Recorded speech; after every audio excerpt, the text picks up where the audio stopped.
What's up, kulisap? For today's video, magluluto tayo ng napakasarap at nakakakilig na ulam. Let's go!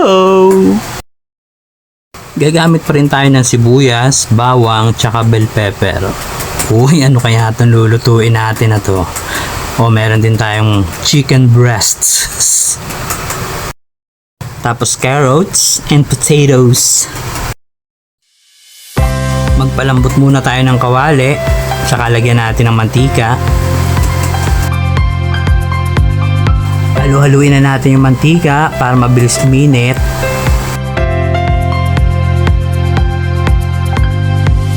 Saka ngayon natin ilagay itong carrots saka potato. Yan yung una natin lulutuin para salang na lang siya mamaya pagka malambot na yung chicken. Halu-haluin mo lang yan hanggang mag-brown.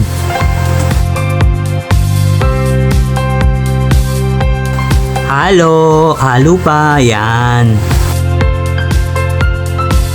Sige lang, huwag kang magpahinga, halo pa. Yan, pwede na yan, kunin na natin. Dito sa pinaglutuan ng carrots at potato, dito na rin tayo magigisa. Pero bawasan muna natin yung mantika, masyadong madami. O, ayan na, pak, sibuyas, halo. Bawang, halo. Huwag na nating sunugin yung bawang sibuyas. Ilagay na natin yung manok. Siyempre, ikalat mo yan para evenly cook.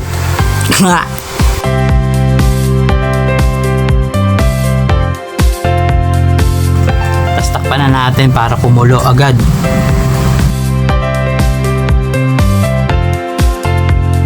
Yan, pwede na natin timplahan yan.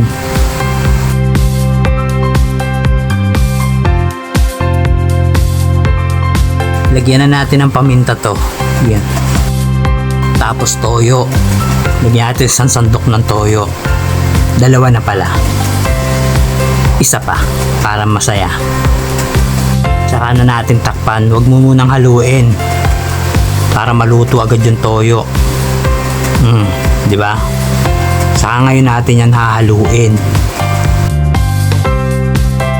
Hindi pala halo. Side B pala bawat isa. Side B yan. Side B, side B. Ito, side B din. Side B yan. Side B lang. Side B. Okay, goods. Takpan na ulit natin.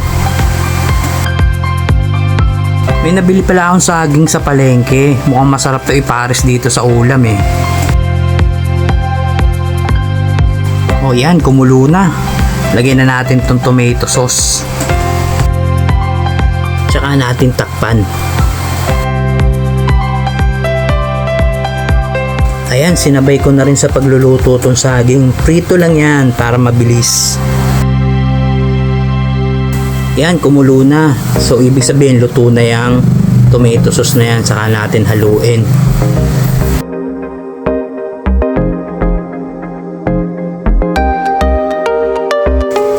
Tapos lagyan natin ng konting tubig para hindi siya ganun kalapot.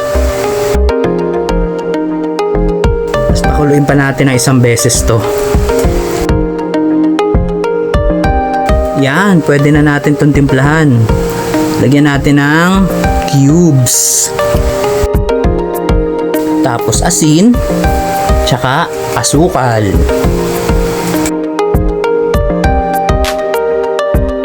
Tsaka natin halu-haluin ulit. Halu-haluin. Opya. Takpan na. Takpan mo na. Pagkakulo niya, next na natin tong bell pepper. Yee! Bell pepper! And then let's put the cooked carrots and potatoes. Char. Tapos haluin natin ng very light. Yan, okay na. Luto na ang ating apritada. Apritada yan. Huwag na kayong ano dyan.